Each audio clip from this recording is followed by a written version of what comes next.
A gente chega nessa semana no momento que eu chamei aqui de Idade do Ferro Imperial, né? Que o Mediterrâneo e o Oriente Próximo, eles estão unificados por dois impérios, o Império Romano e o Império Parto. Então eu quero passar um panorama para a gente ter a referência e daí já partir para a discussão do texto do Norberto.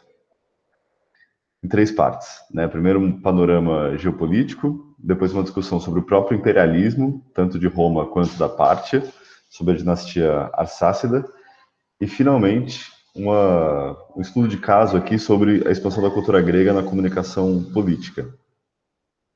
Bom, panorama geopolítico, o que está acontecendo nesse contexto aqui, né? A passagem do período helenístico para o período imperial.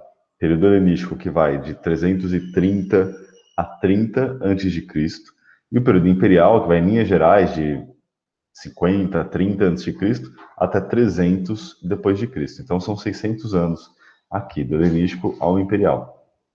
É aquilo que eu chamei de gravitação helenística. Depois de séculos em que o centro do sistema, os grandes impérios, os grandes estados, estavam na Mesopotâmia, né, e no Oriente Próximo, na Idade do Bronze com a Mesopotâmia, a Síria, na Idade do Ferro com os grandes impérios universais, o Império Neo-Assírio, Neo-Babilônico, Meda e finalmente o Império Persa.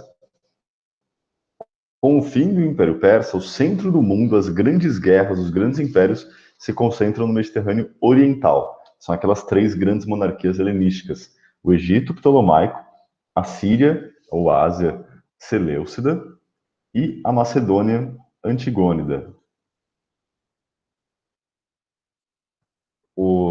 Com essa nova gravitação, ou seja, quando o Mediterrâneo Oriental, que até então era uma periferia, se torna o centro, o Oriente Próximo, que era o centro, vira uma periferia. E o Mediterrâneo Ocidental, que sempre foi periferia, longe das grandes transformações, agora fica muito próximo dessas grandes monarquias. E as potências do Mediterrâneo Ocidental, como Cartago e Roma, vão construir suas ligas, vão construir o seu poder geopolítico, muito em função do contato com essas monarquias. A gente vai ver isso já. Um elemento central nessa mudança de equilíbrio tem a ver com o Império Seleucida. O Império Seleucida, ele tinha territórios lá no Mediterrâneo, na Síria, né? É o antigo Império Persa que foi herdado pelo general de Alexandre o Seleuco. Mas o Império Seleucida se estendia até o Afeganistão, ele incorporava todo o Oriente Próximo. E justamente por ser muito grande, ter que lidar com conflitos tanto no Mediterrâneo quanto lá na Ásia Central, o Império Seleucida ele vai se fragmentar. E nessa fragmentação surgem outras potências, entre as quais a principal é a Pártia. E finalmente a gente vai ver a expansão romana, né? A expansão romana junto da expansão arsácida da Pártia. Vamos ver isso tudo no mapa. Então esse é o mundo no final do período clássico, o centro do sistema imperial, né? Ou seja, do sistema que incorpora as potências políticas, os grandes estados, as grandes capacidades de matar e fazer morrer. O centro disso tudo é o Império Persa. O Império Persa é o grande império universal, que se estende da Índia e Afeganistão até a Ásia Menor e incorpora todo o Egito até a região da Cirenaica. Então, toda essa região aqui era o Império Persa. Lembra, império aqui não significa um império como dominação total e restrita. Era muito mais o império em rede, como o Marcelo Rede falava, né? Tinha territórios que os caras simplesmente não controlavam, mas o império significa que só um imperador persa podia dizer que era o rei dos reis, um imperador universal, o rei de tudo. As periferias desse mundo estão na Índia e no Afeganistão, nos limites do Império Persa, também aqui na região do Azerbaijão, do Uzbequistão, entre o Mar Cáspio e o Mar Negro, e no Mediterrâneo. A Macedônia era uma periferia do Império Persa. A Grécia, o Mar Egeu, uma periferia. E as cidades gregas se expandiam aqui do Mar Egeu, no Mediterrâneo Oriental, até o Mediterrâneo Central e até a região da Gália. Cartago e Roma, nesse momento, por volta de 350, começam a dividir o poder. Primeiro, Cartago constitui um grande império no Mediterrâneo Ocidental. E, em função disso, Roma começa a preparar a sua liga. 20 anos depois, Alexandre o Grande invade a Pérsia, o Império Persa deixa de ser governado pela dinastia Aquemênida e Alexandre se torna o imperador universal. Né? Ele expandiu o Império Persa, incorporando a Macedônia, que era o reino original. E as cidades gregas estavam submetidas à Macedônia. Nesse contexto, Roma começa a sua expansão pela Itália, entrando em conflito com as cidades gregas e inicia aqui um conflito com Cartago.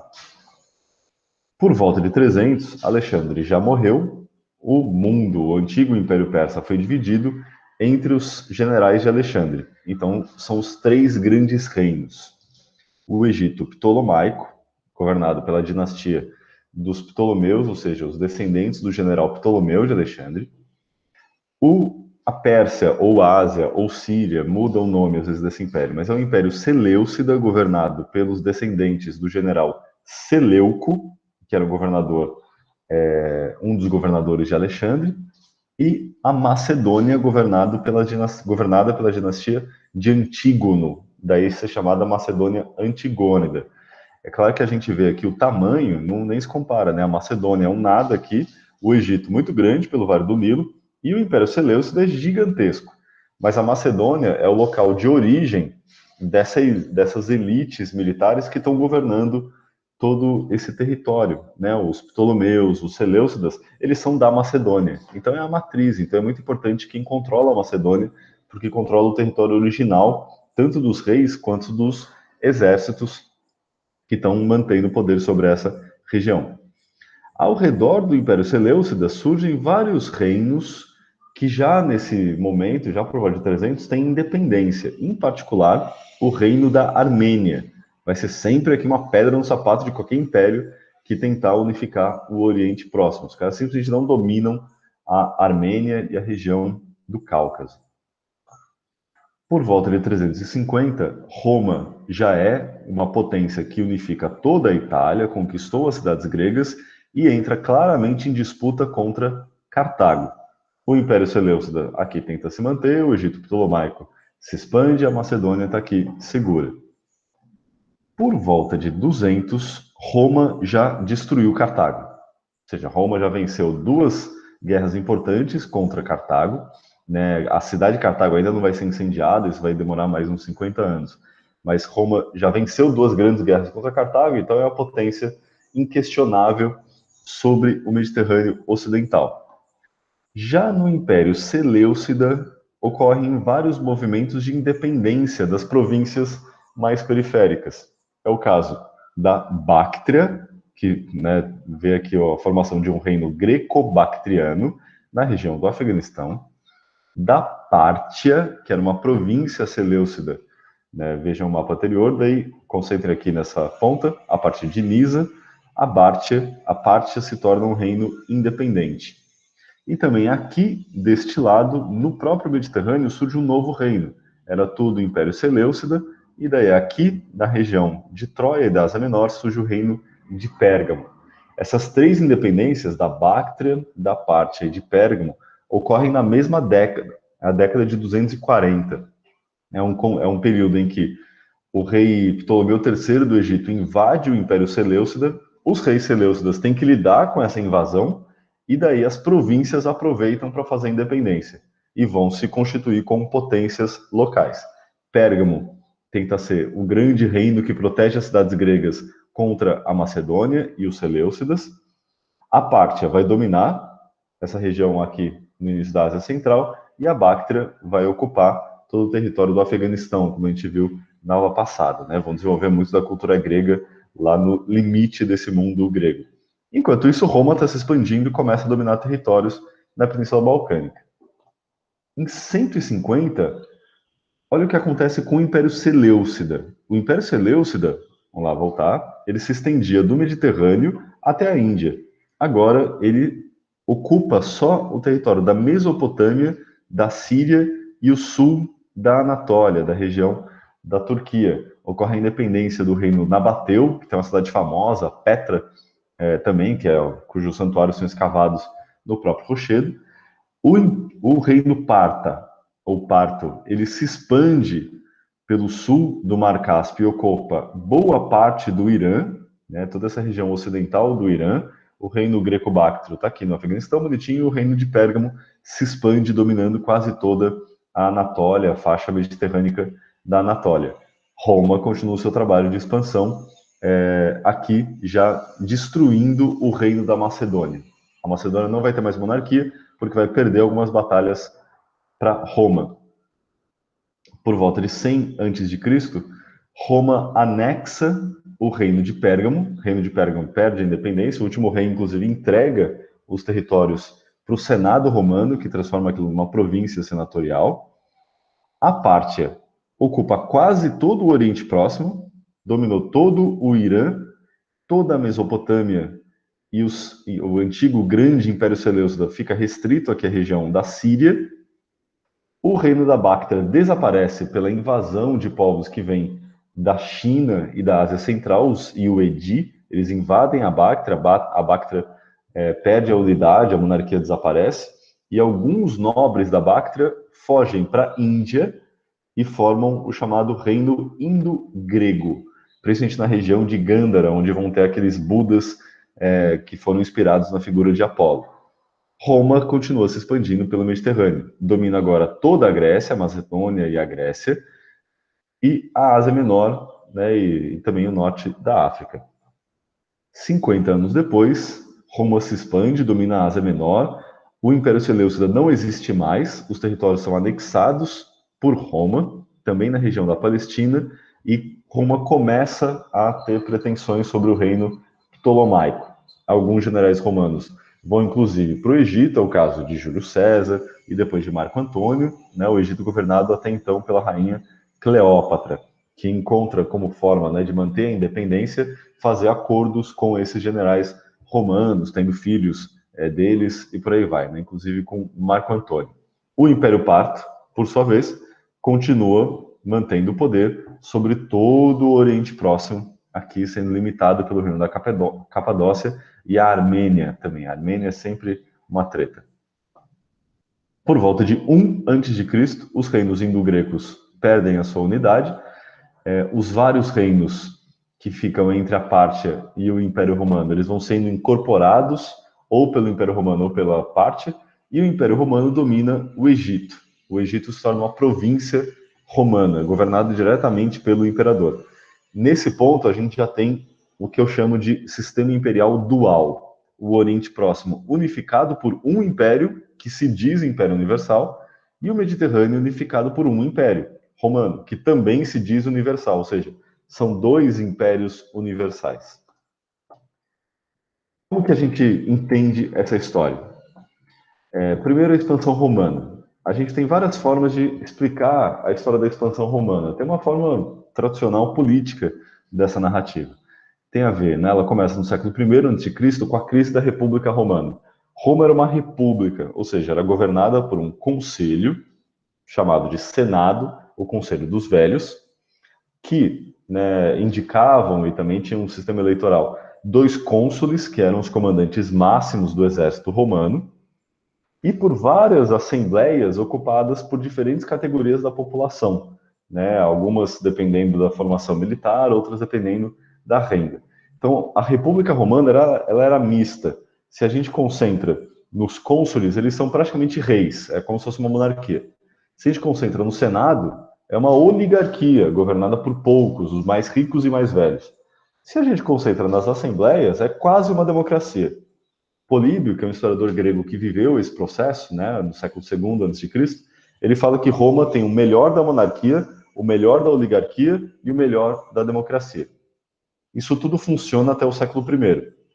Quando Roma começa a conquistar o Mediterrâneo Oriental, os generais romanos vão ter um poder extraordinário. Um general romano se torna mais poderoso do que todo o Senado junto, porque os caras conquistam cidades na Grécia, cidades na Ásia Menor, cidades em todo o mar Egeu, e essas cidades dependem deste general. Apesar dele estar indo lá em nome de Roma, em nome do Senado, as cidades devem fidelidade ao general. Ou seja, esses generais se tornam quase reis helenísticos no Mediterrâneo Oriental. Quando eles voltam para Roma, eles são só senadores entre senadores. Alguns vão ficar indignados com isso e vão tentar impor golpes sobre o Senado. é o que acontece no período das ditaduras. O primeiro que faz isso é o general Mário, que faz uma reforma no exército romano, e ele próprio passa a pagar salário para os soldados romanos, né, mudando o sistema. Até então, os próprios cidadãos se armavam, né, eles tinham que se sustentar para se manter no exército. Já o Mário, ele vai pagar para a população mais pobre, sem terra, sem propriedade da terra própria, né, quer dizer, sem propriedade da terra, ele vai pagar o salário das atividades militares. Um inimigo de Mário, né, ex-aliado, então inimigo, Sula, faz guerra contra Mário e se torna ditador em Roma. Depois surgem outros generais que também vão querer o poder total sobre Roma. É o período das chamadas ditaduras. Essas ditaduras normalmente são resultado de guerras civis violentíssimas. Guerras civis que não acontecem só em Roma, mas envolvem toda a Itália e às vezes envolvem todo o Mediterrâneo. Todas as cidades da Grécia vão ter que escolher de que lado que elas vão ficar, do lado de qual pretendente a ditador. Ou seja, é um período de guerra total no Mediterrâneo. O Mediterrâneo inteiro, no início da unificação sob o Império Romano, ele entra em conflito o tempo inteiro. Um caso exemplar é o de Atenas. Atenas, ao longo do século I a.C., só escolhe o lado errado. Escolhe sempre quem vai acabar perdendo. E os atenienses se ferram, né? Tem que ficar contando com o perdão dos generais romanos vitoriosos. E algumas vezes os generais não perdoam. É o caso de Sula. Sula gerou uma carnificina em Atenas, porque Atenas se rebelou contra ele, que, segundo as fontes antigas, cobriu a Ágora, né, a praça pública de Atenas, de sangue. Né? Ou seja, é um período violentíssimo. Esse período todo aqui vai acabar no chamado triunvirato. Né? Tem dois triunviratos em Roma, em que 3 homens, isso é triúnviro, é tri de 3, e o ir, que é homem. Esses 3 homens se juntam e resolvem botar ordem na casa. O primeiro triunvirato foi feito por César, Pompeu e Crasso, 3 grandes generais. O segundo triunvirato por Marco Antônio, Lépido e Augusto. Como vocês devem imaginar, 3 homens se reúnem e falam que vão dividir o poder, mas obviamente um deles vai querer dominar sozinho. Os 2 triunviratos acabaram em guerra civil. No primeiro triunvirato, César venceu, né? Crasso morreu numa batalha contra os partos, e na guerra entre César e Pompeu, César vence. O segundo triunvirato acabou resultando numa guerra entre Otávio e Marco Antônio. Otávio vence Marco Antônio e assim se torna o único governante de Roma. Daí ele cria um sistema que, ao mesmo tempo, ele tem poder total, mas ele mantém a estrutura formal dos poderes da República, do Senado, do Consulado, e eu vou chegar nisso já. Otávio Augusto, ele encerra a grande crise da República no século I a.C., marcada por guerras civis violentíssimas. E ele inaugura o que a gente chama normalmente de Império Romano ou de Principado. Ele é o fundador da primeira dinastia, os chamados Júlio Cláudios. As dinastias romanas não são necessariamente formadas por pai e seu filho biológico, né? Eles vão adotando os filhos, adota neto, adota sobrinho, adota primo como filho para manter o poder e manter a dinastia, mas não é necessariamente uma linhagem de sangue. Né? Por exemplo, o sucessor de Otávio Augusto foi Tibério, que era filho do primeiro casamento da esposa de Otávio, ou seja, não era filho biológico dele, mas ele adotou. E segue o principado com algumas dinastias, né, as principais, a dinastia dos Júlio Cláudio, a primeira, dos Flávios, dos Antoninos e dos Severos. São dinastias que vão manter uma estabilidade no Mediterrâneo, vão conseguir impor a Pax Romana, e isso vai gerar um período de grande prosperidade, que dura até o século III a.C. Daí vem novas guerras civis, novos conflitos, o Império tenta tributar mais as populações que vão se rebelar, e daí começa um período de confusão completa, que vai gerar uma mudança radical no Império Romano. A partir do século IV, final do terceiro e começo do século IV, o Império Romano vira o chamado dominato, em que os imperadores têm muito mais poder, baseados numa burocracia muito mais extensa do que antes. Antes, no Principado, os imperadores dependiam de alianças com as elites locais das várias regiões do Império. No Dominato, o imperador ele contrata. Essas elites locais viram funcionários da burocracia imperial. É um domínio direto, muito mais efetivo. Que a gente vai chegar nisso na semana que vem. O paradigma da explicação, né, da formação do Império Romano é isso daqui. Entre o século VIII e V, que Roma foi fundada, né, por Rômulo de Remo e por aí vai, Roma esteve na órbita da influência etrusca. Num dado período, provavelmente ela foi dominada diretamente por etruscos, né, aquela população que ficava no norte da Itália. Entre os séculos V e III a.C., Roma conquista a Itália, fazendo guerras com as várias cidades e incorporando essas cidades dentro da República Romana. Entre o século III a.C. e o século III depois de Cristo, Roma conquista e mantém o Mediterrâneo, expandindo esse Império Mediterrâneo até a Inglaterra, né? E daí tem vários processos que explicam isso. A escravidão vai crescer, vai surgir uma escravidão em larga escala em toda a Itália, que alguns vão chamar até de uma escravidão protocapitalista, né? Visando a produtividade, a monocultura e a exportação de produtos agrários para esse grande centro consumidor que é Roma. A Itália vira um polo escravista gigantesco. Não quer dizer que todo o Mediterrâneo virou escravista, é a crítica que se faz à discussão do modo de produção escravista. Esse modelo também tem a ver com o modelo do fim do Império Romano, que a gente vai chegar mais na semana que vem. No século III, o Império Romano entra em crise, seja a crise da escravidão, a falta de alimentos, uma crise militar e monetária, porque Roma para de se expandir.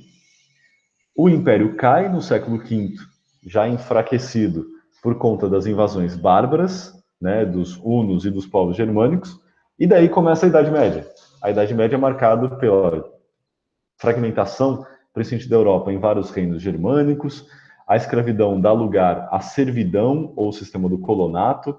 O império fica privatizado na mão desses reis, ou seja, ocorre o fim do direito público e os reinos se tornam muito mais patrimonialistas e privatizados. A narrativa de fundo que está sendo contada aqui é a passagem do escravismo ao feudalismo, da antiguidade à Idade Média. Isso daí, esse modo de explicar a história tem alguns problemas, né? Primeiro, porque a gente isola Roma do seu contexto. Parece que os romanos eles são excepcionais por uma capacidade militar extraordinária, eles dominam todo mundo e todo mundo é meio fraco, né? Como se uma ideologia muito recorrente é que os gregos são intelectuais e os romanos são os guerreiros, como se só os romanos fossem guerreiros e os gregos não estivessem fazendo guerra o tempo inteiro. Também, normalmente, tem uma diferença entre a história político-militar e a história econômica, né? Uma coisa é a história do império, outra coisa é a afirmação da escravidão no campo da economia. É difícil juntar essas diferentes dimensões. Também há uma separação entre a história de Roma e a história das províncias. A história do Império Romano normalmente é contada nos termos da história de Roma. Ou seja, se você conta o que está acontecendo em Roma, não importa o que está acontecendo nas províncias. É claro que importa. É como se hoje a gente contasse a história do planeta olhando só para Nova York e para Pequim, ignorando o que acontece nas outras regiões, se concentrando só nesse centro. Isso é um absurdo. Além disso, a história tradicional de Roma, ela é uma história dos imperadores e das práticas imperiais, enquanto a história dos outros grupos, dos trabalhadores, das mulheres, dos camponeses, fica marginalizada. A partir dos anos 1970, vem uma crítica ao romanocentrismo, essa história centrada em Roma, nos imperadores, na política e na capacidade militar romana, em prol de uma história mais diversificada. Surgiram algumas alternativas. Para explicar a excepcionalidade romana, ao invés de enfatizar a capacidade militar dos romanos, que é uma coisa que tem nas próprias fontes antigas, a gente percebe que Roma faz uma coisa diferente. Roma abria a cidadania para aqueles que haviam sido conquistados, coisa que ninguém fazia no Mediterrâneo. Os atenienses, quando dominavam uma cidade, beleza, a cidade tem que pagar tributo, mas os cidadãos dessa cidade dominada não vão ter cidadania ateniense. Os espartanos nem se fala. Roma era o contrário. Na medida em que uma cidade entra em aliança com Roma depois de ter sido conquistada, aqueles cidadãos têm grandes chances de virarem cidadãos romanos. Ou seja, Roma era uma cidade aberta e com isso conseguia montar um exército gigantesco. seja, eles eram muito bons, tinham muita sorte na guerra, mas o decisivo era, se eles perdiam uma batalha, eles tinham um monte de soldados prontos para completarem, para substituírem aqueles que foram derrotados. Além disso, a gente tem que entender a história do Império dentro da história mediterrânea. Depois eu vou gravar aula, né, com mais detalhes sobre alguns livros. Eu quero só dar destaque a um texto publicado em 2013 numa revista chamada Mare Nostrum, do Laboratório de Estudos do Império Romano e Mediterrâneo Antigo da USP, pelo professor Dalfop, o Fábio Faversani, que se chama Entre República e o Império. Qual que é a grande questão desse período para a história de Roma? É como a República Romana virou uma monarquia. Mas Roma era uma monarquia na época do Império? Bom, Otávio e os imperadores romanos, eles não diziam que eram reis, eles diziam que eram imperadores. Imperator é um cargo militar, significa que ele tem domínio ou poder sobre as legiões romanas, mas eles não eram reis. Roma foi uma monarquia no período arcaico e era uma lei da República Romana que ninguém podia ser rei. No entanto, todo mundo sabe que os imperadores tinham poder de rei. Como que eles faziam então? A explicação. Desculpa, caiu o negócio aqui. A explicação dominante é que os imperadores eles diziam que respeitavam a República, mantinham formalmente a República, enquanto na prática eles eram reis. Faversani representa isso dessa maneira, né? Ou seja, a República acaba lá com Otávio Augusto e começa o Império. No entanto, quando a gente olha para a história da República e para a história do Império, tem momentos na República em que um general funciona como um rei e a oligarquia, o Senado, está desorganizado. E tem momentos no Império em que o imperador é fraco e o Senado se reorganiza. Ou seja, tem períodos de império, de monarquia durante o período da República e tem momentos de república durante o período romano. Daí o Fábio Faversani ele propõe isso, ao invés de dois períodos bem marcados, um em que o Senado governa e o outro em que o imperador é rei, você tem uma mistura desses vários elementos ao longo da história romana. Então dá para ver lá no período de Nero, período que o imperador está forte ou períodos que o Senado está forte. Então pode ser mais ou menos império, mais ou menos república. Esse é o paradigma que está se constituindo nos últimos anos para falar do caráter do Estado romano. Um exemplo disso é uma das fontes mais bacanas da antiguidade, que é essa autobiografia política de Otávio Augusto, que eu vou ler só o comecinho. Otávio Augusto, quando ele morre, um texto divulgado por todo o Império, escrito em pedra, que são as chamadas Res Gesta Idil e Augusti, as coisas, as realizações do divino Augusto. Daí, aqui é o Otávio Augusto falando em primeira pessoa. Esse texto aqui é do início do século I depois de Cristo. Aos 19 anos de idade, por iniciativa pessoal e à própria custa, reuni um exército por meio do qual liberei a República de uma facção que a oprimia. A este título, no consulado de Gaio Pancial Luís, o Senado, com decretos honoríficos, admitiu-me a sua ordem, dando-me assento consular com direito de voto e conferindo-me o comando militar.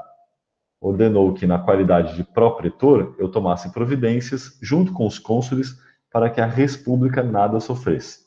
Então, perceba, Otávio, com 19 anos de idade, por iniciativa pessoal e à própria custa, reuniu um exército. Ou seja, um nobre romano, com 19 anos de idade, é rico o suficiente para reunir um exército e libertar a República de uma facção que a oprimia. Isso já é o fim da República. Ou seja, quando um cara de 19 anos consegue ele próprio bancar um exército para libertar a República, ele já se coloca numa posição em que a República não tem força. Ele vai ter mais força do que o conjunto. O Senado admitiu isso e deu cargos para o próprio Otávio. O povo também. No mesmo ano, porém, o povo nomeou-me cônsul por ambos os cônsules haverem sido mortos em combate, nomeando também triunviro com a missão de reordenar a República. Apesar dele ter poder para montar um exército sozinho, ele precisa da legitimação do Senado e do povo, que colocou ele como cônsul. Não aceitei a ditadura que, tanto em minha ausência como quando me encontrava em Roma, foi me oferecida pelo povo e pelo Senado. Não aceitei igualmente o consulado anual e vitalício, apesar de me ser então oferecido. E aqui a retórica excelente do Otávio.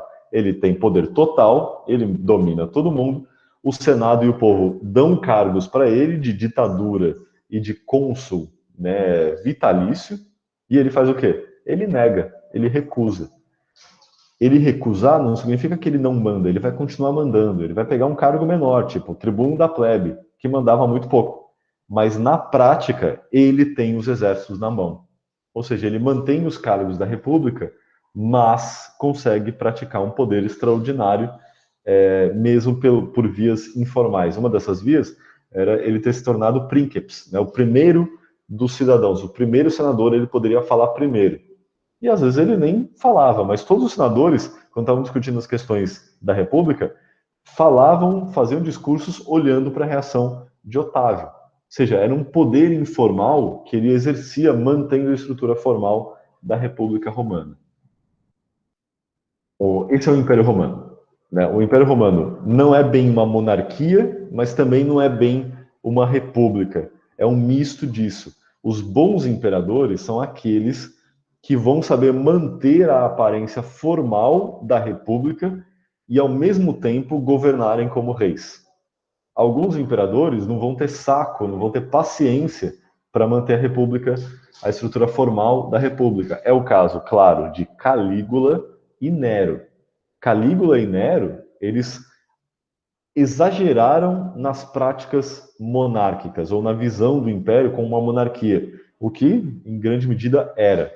Diante disso, o Senado se rearticula e dá golpe contra Calígula e Nero. Né? Ou seja, o Senado tem a capacidade de derrubar imperadores. É por isso que também não é uma monarquia absoluta. Quando o Senado acha que os imperadores estão exagerando em ser reis, o Senado vai lá, se articula e derruba o imperador. Ou seja, o imperador ele precisa da legitimidade conferida pelo Senado. Ou seja, manter a aparência da República não é mera hipocrisia. Manter a aparência da República é fundamental para o imperador governar como um monarca. Esse é o limite muito tênue do Império Romano. E daí a literatura, com os grandes escritores romanos como Tácito, Suetônio e por aí vai, eles vão discutir exatamente essa figura do bom imperador. O bom imperador é aquele que respeita o Senado e as instituições da República. O mau imperador é aquele que quer ser rei.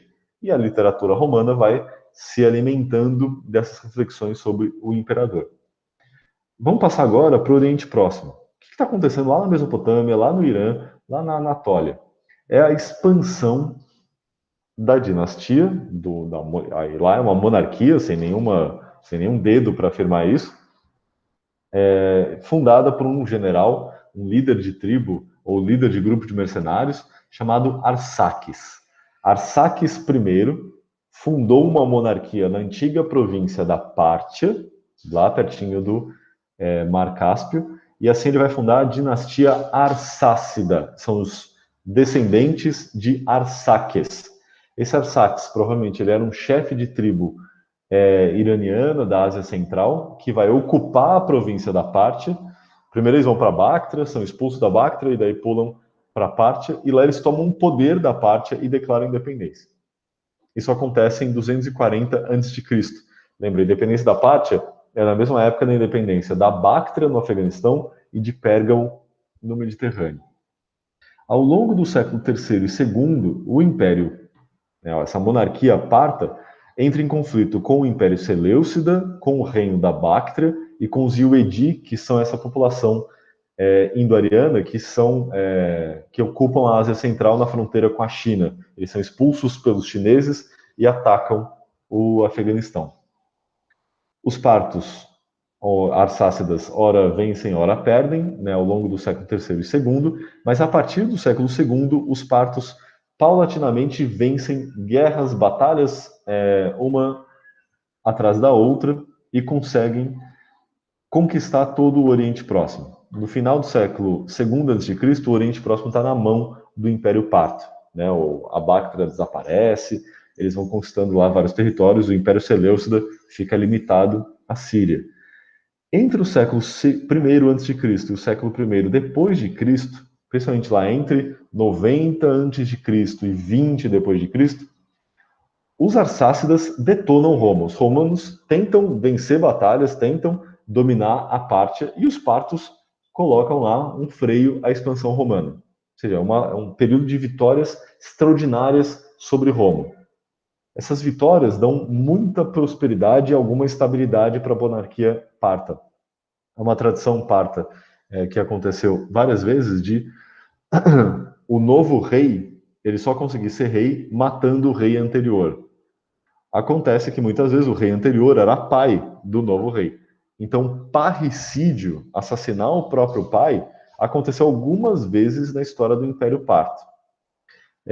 Isso tinha também um outro componente. O Império Parto, dentro de uma tradição mesopotâmica de monarquia, tinha uma corte com um harém enorme. E os reis partos, às vezes, tinham mais de 100 filhos.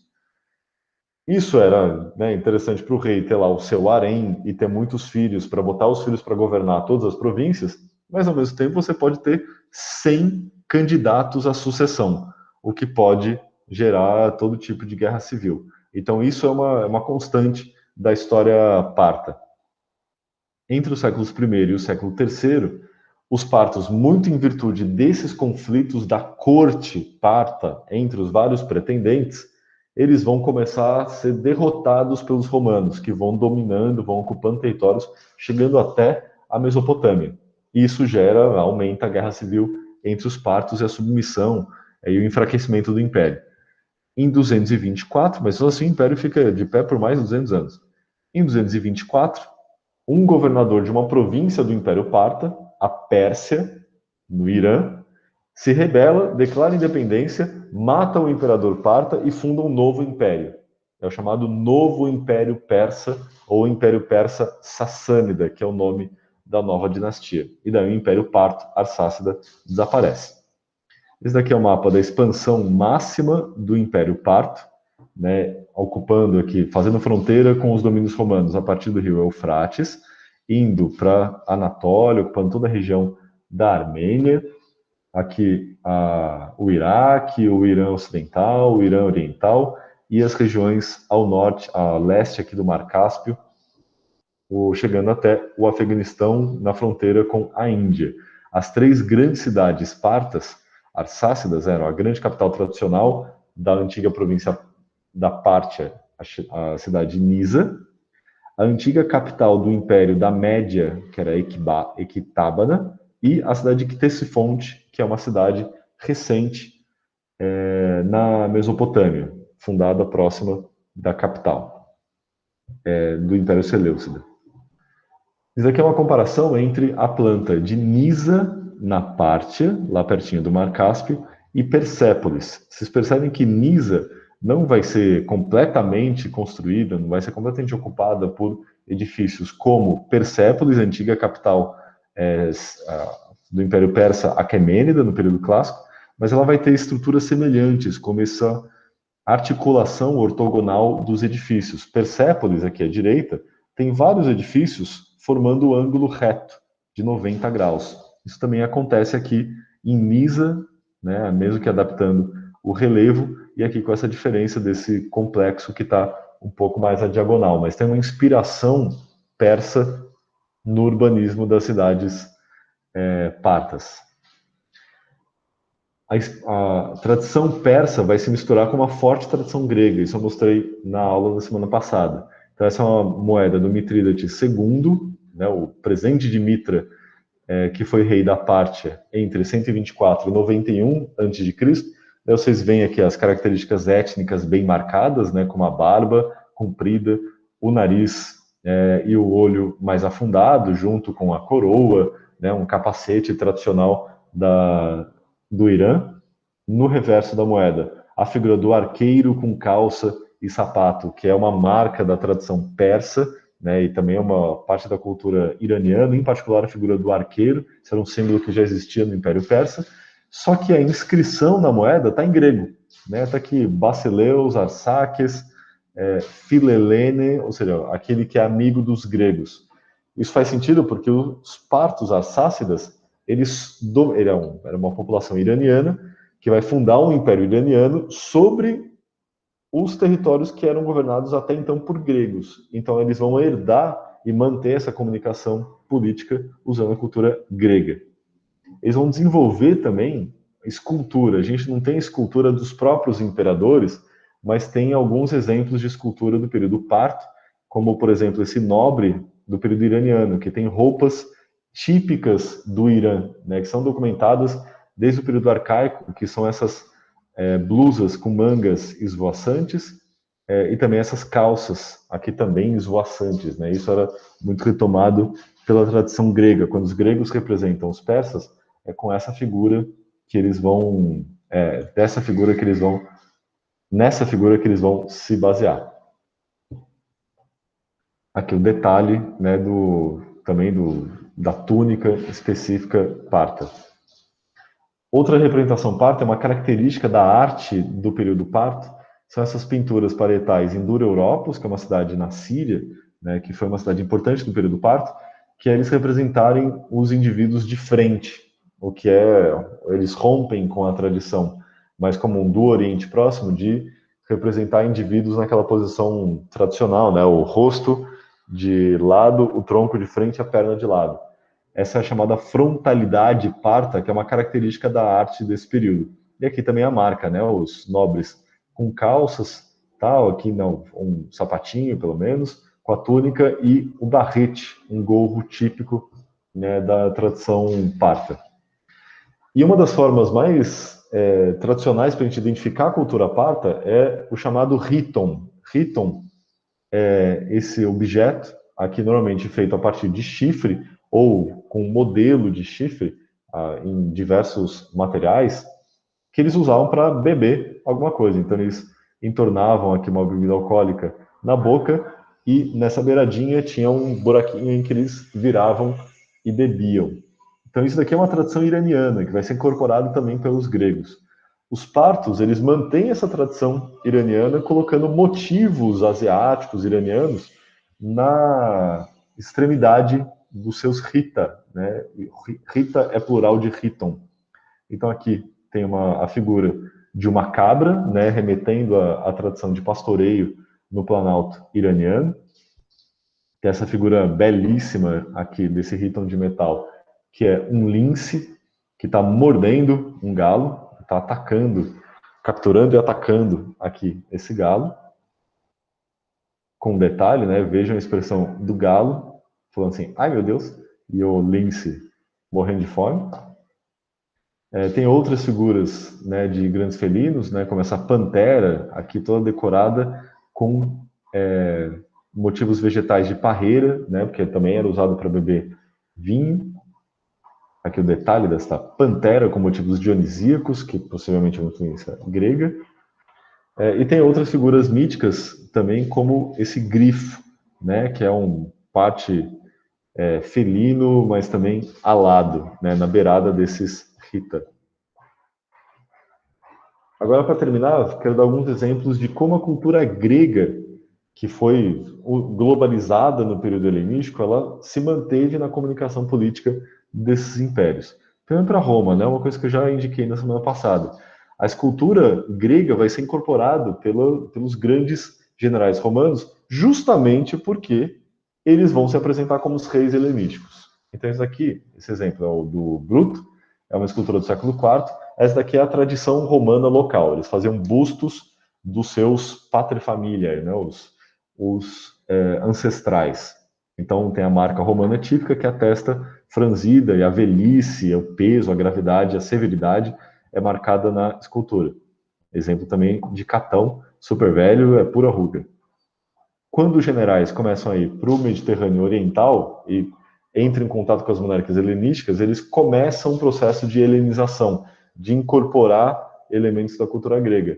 Um exemplo típico aqui é desse general, dessa escultura de general encontrada em Roma, ou próximo de Roma, na verdade, né, que tem a testa franzida tradicional, com a velhice. No entanto, o corpo é o corpo atlético, com uma referência a Zeus. Né, é o general que se coloca aqui como Zeus, mas de qualquer maneira não perde a testa franzida. Júlio César mantém essa figura da testa franzida, mas trazendo mais emoção, como nesse busto aqui super arrogante. Pompeu, né, tenta, aqui já desaparece a testa franzida e ele tem expressões típicas das estátuas de Alexandre, né, mais essa da direita, menos essa cara de pastel aqui da esquerda, até que a gente chega em Otávio, que parece que não tem nada a ver com a tradição romana, não tem mais testa franzida, a não ser muito sutilmente, mas daí a velhice dá lugar à juventude, lembrem, né? Quanto mais Otávio ficava velho, mais as estátuas dele ficavam jovens. E uma estátua que é famosíssima é essa daqui, né? A estátua de Otávio Augusto Prima Porta, né? Que foi colocada em Roma.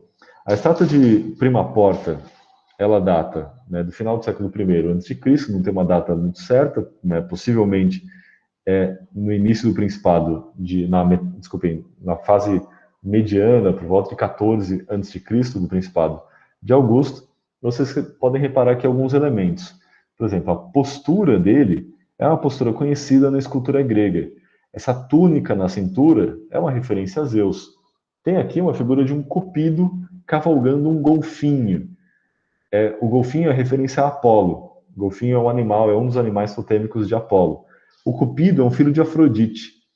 Otávio, filho adotivo de Júlio César, dizia, assim como César, que eles eram descendentes de Enéas, o troiano que foi para a Itália. Um dos filhos de Enéas, o Iulio, seria o ancestral da gens Iulia, né, que é o nome da família. O Júlio César não chamava Júlio, chamava Caio, era Caio Iulio César. O Iulius era a família e Caesar era um apelido, era uma subdivisão daquela família. Com o Cupido, o Otávio, de alguma maneira, diz que ele é filho de Afrodite, porque o Cupido também é filho de Afrodite, então são irmãos. A referência a Apolo é porque ele diz que foi o deus Apolo que conduziu a vitória dele, Otávio, e seu general Agripa contra Marco Antônio e Cleópatra, que representavam Dioniso. Então foi uma vitória de Apolo sobre Dioniso. Na couraça da figura de Prima Porta tem uma série de relevos, né, estruturas míticas aqui de origem do universo, mas na região central tem essas duas figuras. Uma figura à direita está entregando um objeto para uma figura que está colocada à esquerda. Vamos ver aqui alguns elementos. Vocês percebem as diferenças e as semelhanças, né, entre a estátua de Bruto, a tradicional romana, e esse rosto de Otávio. Tem uma testa franzida aqui para indicar seriedade, no entanto, a estátua de Bruto reforça a sua velhice e a estátua de Otávio a sua juventude. Essa é a figura do Eros, né, do Cupido cavalgando um golfinho. Lembrem que na antiguidade o golfinho era um monstro, né, era o bichinho bonitinho que a Eliana ficava beijando na piscina, fazendo aquelas coisas bizarras lá, sei lá. Eu não assisti. Não sei se vocês assistiram Eliana e os Golfinhos, parece que é um filme que tem mensagem secreta sobre a dominação Illuminati do mundo. Mas enfim, na antiguidade, o golfinho era um monstro, né? Então ele tá aqui com essa cabeça horrível, achatada. O Cupido também não é lá muito bonito, mas o Cupido é referência a Afrodite, a Vênus, e o golfinho é referência a Apolo, né? O deus protetor de Otávio Augusto. Aqui a semelhança da postura de Otávio, em particular, a perna e a articulação entre a cintura e o ombro, com uma escultura super conhecida, típica do período clássico de Atenas, que é o chamado Doríforo, né, o carregador da lança. É a figura de um atleta indo para o ginásio, segurando uma lança, aqui provavelmente era uma lança de metal, que atravessava, né, essa figura, né, para trás, em cima e para frente e para baixo, e que tem uma marca da escultura grega que é o chamado contraposto, que é essa linha da cintura se articulando à linha do ombro, que dá uma ideia de movimento, de graciosidade, assim como a cara de pastel típica da arte grega. Então a postura do Otávio Prima Porta foi inspirada no Doríforo, com a diferença que ele não está segurando a lança, mas ele está indicando aqui essa posição de comando.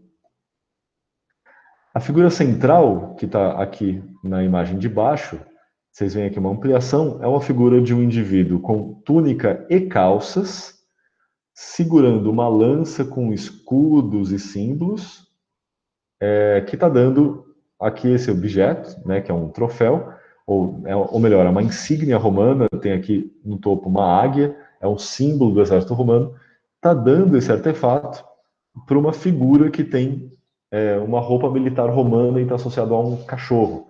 Isso aqui está normalmente identificado como um parto, né, um iraniano, que tem a roupa típica das populações iranianas, que está entregando símbolos do exército romano para o próprio deus Ares. Lembrem que Rômulo e Remo, no mito romano, eles eram filhos de Marte, né, o deus romano associado a Ares. Então é como se o Império Parto estivesse entregando insígnias, símbolos do Império Romano, do exército romano, para o deus de Roma, Marte, o deus da guerra. Essa história remete a algo que eu vou falar já, que é uma expedição de Otávio até a Pártia. Essa é uma referência também à tradição grega. Os gregos representavam os persas dessa mesma forma. Aqui vocês veem um persa caído e um persa caindo, aqui, ambos com túnica e calça até os pés, enquanto os guerreiros gregos são representados nus, com capa e capacete. Né? Então, essa é uma forma típica de representação do persa, que os romanos vão incorporar dos gregos. E a semelhança também dessa túnica enrolada na cintura entre a estátua de Otávio Prima Porta e as estátuas de Zeus, aqui ao invés do cupido e golfinho, Zeus tem o seu animal totêmico, que é a águia. Na Pártia também havia essa incorporação da cultura grega, em particular no caso de Nisa. Então aqui, a planta de Nisa, Nisa está aqui nessa região a leste do Mar Cáspio. E em Nisa foram encontrados diversos Rita, né, dezenas de Rita. Só que esses Rita, né, os Rita encontrados na Pártia, têm motivos e decorações de influência grega. Por exemplo, a figura do centauro, aqui nessa extremidade, e também algumas figuras gregas, como a figura dos poetas, né, que estão segurando, aqui um poeta segurando um cajado, né, uma mulher segurando um papiro, uma caixa, né, ou seja, ao redor de todo esse friso do Riton, tem figuras tipicamente gregas, com posturas gregas e silhuetas gregas. Aqui um outro detalhe, né, do friso de um Riton com um guerreiro grego típico nu, como tem lá nos templos em Atenas. Ou seja, lá em Nisa, né, lá na Pártia, tem também essa retomada dos padrões gregos para decorar objetos tipicamente iranianos. E, eventualmente, tem estátuas, né, quase puramente gregas. Essa daqui é uma estátua, possivelmente, de Afrodite saindo do banho, que foi encontrada em Nisa, né, uma escultura fina grega. Ao mesmo tempo, tem traduções que já existiam desde o Império Persa com uma representação desses monstros alados, né, como os grifos. Isso daqui é um riton do período persa aquemênida, lá do período clássico, que já existia. Né, os partos eles vão incorporar essas tradições. E daí, para encerrar, um momento do encontro do Império Romano com o Império Parto. É a chamada, entre aspas, Vitória Pártica de Augusto. Augusto, no ano de entre 20 e 19 a.C., ele faz uma missão diplomática para Pártia. Encontra o imperador Parto lá na Mesopotâmia. Qual que era a tarefa de Otávio Augusto? Nas décadas anteriores, os romanos só tomaram porrada dos partos. E nessas derrotas, milhares de soldados romanos foram capturados como reféns no Império Parto. Muitos símbolos do Império Romano foram capturados pelo Império Parto, o que era uma desonra para Roma. Otávio Augusto, então, faz uma missão diplomática para a Pártia para reobter, para retomar os reféns e os símbolos romanos.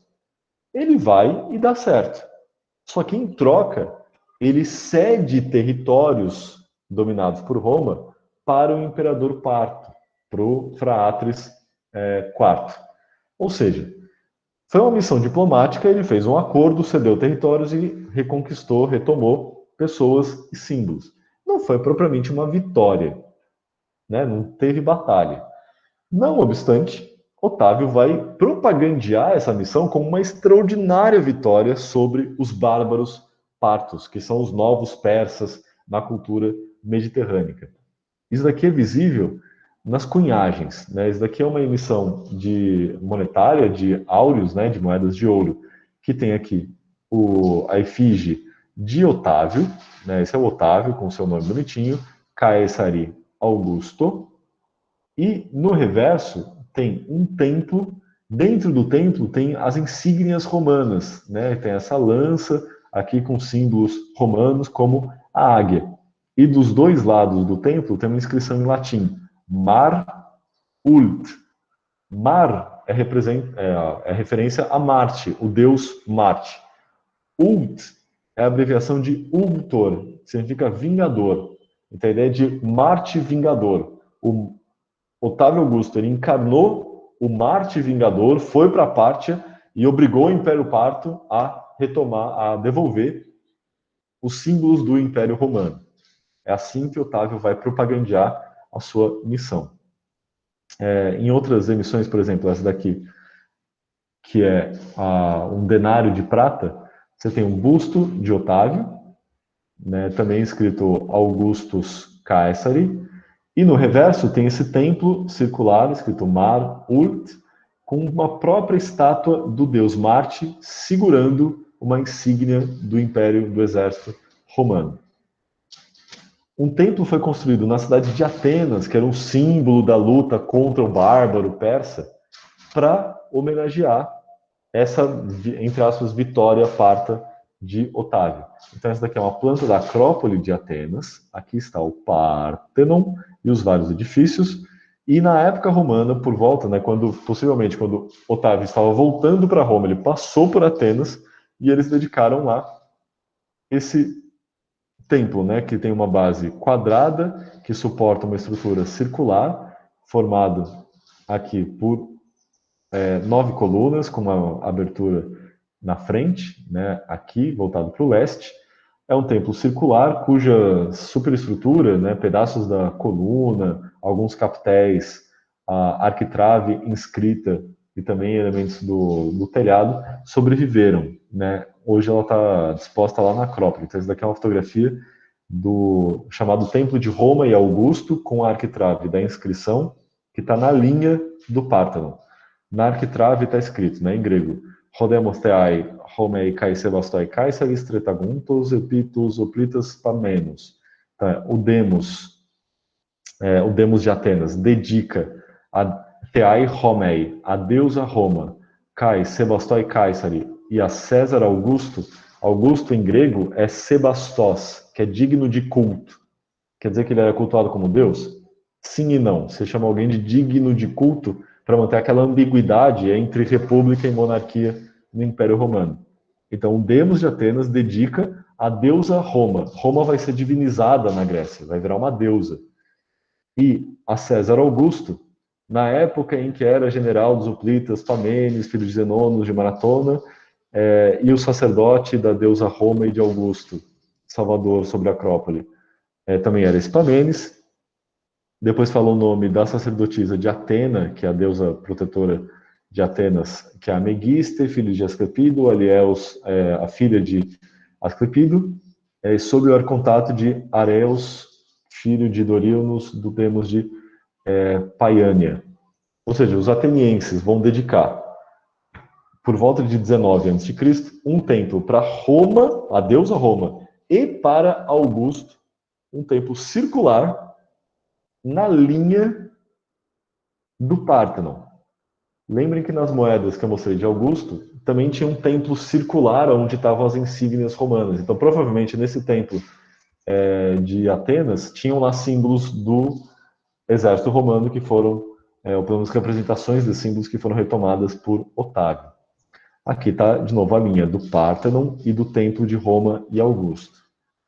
No templo de Roma, na própria estátua de Prima Porta, de Otávio Prima Porta, tem referências a um templo da Acrópole de Atenas, que é um templo que ficava aqui nessa beiradinha, é o templo de Atena Niké, Atena da Vitória, que no período clássico tinha representações nessa região do friso jônico de gregos vencendo persas, que é aquelas que eu já mostrei. Esse aqui é um exemplo de um grego puxando um persa aqui pelo cabelo ou pela túnica antes de matá-lo. Essa referência provavelmente é o padrão da representação do parto na estátua de Prima Porta em Roma. Ou seja, para os romanos, o Império Parto era descendente do Império Persa. Assim como os gregos venceram os persas no período clássico, que foi a vitória da civilização contra a barbárie, os romanos estavam vencendo os partos no período imperial. O fato dos partos adotarem a cultura grega também era excluído pelos romanos. Os partos viravam puramente persas, a barbárie. O fato do monumento de Roma e Augusto estar localizado aqui na frente do Pártano reforça esse caráter de Atenas como uma espécie de centro cultural da civilização contra a barbárie.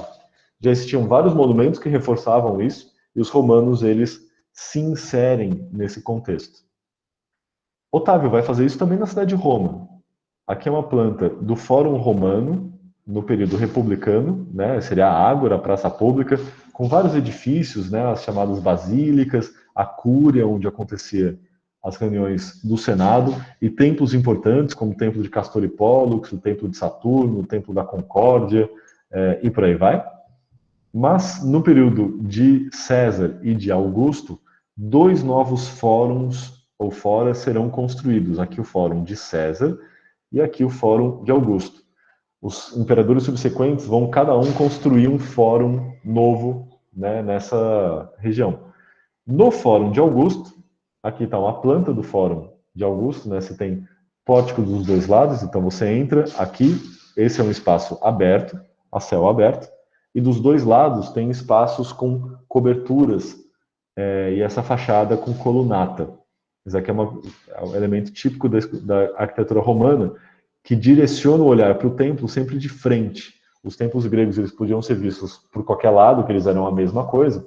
Os templos romanos, eles têm uma frontalidade muito marcada. E o templo também em pódio, né? Tem uma escadaria de um lado que dá acesso a esse templo superior. Aqui tem uma representação de como deveria ser o pórtico dos dois lados, aqui está só na fundação, né? Mas aquele construído até em cima, e o templo em pódium, né? Ele é elevado em relação ao piso, com o altar na frente. Aqui, alguém aqui está fazendo churrasquinho. Isso aqui é como está hoje, né? Quem vai para Roma, anda lá na Via dei Fórum Imperiale, vê isso aqui. Esse é o pódio com a escadaria. As fundações são de granito, eu acho, né? Mas a cobertura, né, de pedra é tudo aqui de mármore, com referência também à arquitetura grega, que era prioritariamente de mármore. Otávio vai construir esse templo e vai colocar dentro desse templo os símbolos que foram capturados e retomados do Império Parto. Ou seja, faz parte daquela comemoração. Então, a comemoração da vitória sobre os partos, ela não se limita a Atenas, as províncias, ela chega em Roma também, a construção principal de Augusto. Na cidade de Roma, o templo dedicado a Marte Vingador é aquele que vai abrigar as insígnias. E daí, nessa estátua, faz todo sentido essa figura de um oriental, de um iraniano, entregando para Marte o símbolo de Roma dentro da couraça do imperador Augusto, como grande líder da civilização. Se a gente olha do ponto de vista parto para essa história, ela é um pouco diferente e mais complicada. O imperador parto da época dessa missão diplomática de Otávio era um cara chamado Frates IV. O Frates IV, ele era um rei parto, né, tinha sua cunhagem tradicional, tinha roupas tradicionais persas aqui, iranianas, um garrote, o diadema, que é típico do período helenístico, né, vários símbolos, mas uma barba tipicamente iraniana. E no reverso tem uma figura de uma deusa entregando aqui uma cornucópia, que é um chifre cheio de frutos e flores, para uma figura sentada, né, entregando aqui para alguém entronado, possivelmente o próprio rei Frates IV. Ao redor dessa figura, né, a mulher que entrega a prosperidade, provavelmente a deusa grega Tirré, a deusa da boa sorte ou da boa fortuna. Ao redor dessas figuras tem uma inscrição grega, lembram? O Império Parto usava a língua grega como forma de comunicação política. E está escrito Basileus Basileon, Arsaco Euergeto Dicaio Epiphanos Philelenos, que é o Basileus Basileon, em grego, rei dos reis. É o Arsaco, é um filho de Arsaques, ou seja, da dinastia Arsácida. Euergeto de Caio, o justo benfeitor. Epifanos Filelenos, né, que se manifesta como amigo dos gregos. O Fratris IV recebe o Otávio, tá tudo bem. Otávio, além de dar territórios importantes para o imperador Parto, ele deu de presente uma concubina, uma mulher que foi escravizada, possivelmente nasceu como escrava na Itália, chamada Musa, né, entrou para a corte romana e foi levada para a corte parta. E lá ela virou uma das concubinas do harém de Fraates IV. E daí algumas fontes antigas falam da história da Musa. Parece que ela conseguiu conquistar o amor de Fraates IV, que transformou ela na sua esposa principal. E Musa, de escrava e concubina, se tornou rainha do Império Parto. Ela teria convencido, segundo as fontes, o Fraates IV a mandar para Roma os seus herdeiros, como uma forma de amizade. Então, Fraates IV fez isso. Pegou os príncipes partos e mandou como reféns para Roma, para mostrar sua aliança com o Império Romano. Assim, Musa teve um filho de Fraates IV, que passou a ser chamado de Fratrizinho ou Frataques, na língua parta. E a história seguiu até que o Frataques, né, o filho do Fraates IV, cresceu e, como bom príncipe parto, matou o pai e virou rei parto. As fontes antigas falam que quem articulou isso foi a própria mãe, a Musa. Articulou a morte do marido e a ascensão ao trono de seu filho. E as fontes antigas, em particular o Flávio Josefo, que é um autor judeu que escreve em gregos, né, e que viveu um pouco depois desse período, diz que Musa não apenas matou o marido e entronou o seu filho, como ela casou com o seu filho, virando mãe, ao mesmo tempo esposa e imperatriz da Pártia. Do lado parta, a gente tem uma moeda que é fascinante, que é raro e não acontece na cunhagem parta, que é a figura no obverso do imperador, ou quer dizer, a gente não sabe qual é o obverso e qual é o reverso, mas de um lado o imperador, esse é o fratrizinho, né, o frataques, e no reverso a própria musa, né? E aqui está escrito até as Urânias Muses Basileis, ou a divina musa, a divina musa celeste rainha. Se isso realmente aconteceu, se Musa casou com o filho, ou se isso é simplesmente intriga da oposição que chegou no ouvido do Josefo, do Flávio Josefo, lá na Judéia, também em Roma, a gente não sabe. Né? O fato é que existe essa cunhagem e que tem essa história extraordinária de uma escrava que vira concubina, que vira imperatriz, que vira rainha regente, né, também com o seu filho, né, que é uma história absolutamente extraordinária. Mesmo com essa história, eles estão ainda escrevendo em grego nas suas moedas. Ou seja, a dinâmica e essa retórica dos romanos de que os partos são os novos persas e eles venceram a barbárie, ela não se sustenta, né? Porque os partos, eles também tinham elementos gregos, assim como os romanos incorporaram formas que seriam tipicamente bárbaras, como a forma da corte, como ter, né, os nobres muito próximos do rei nos grandes palácios.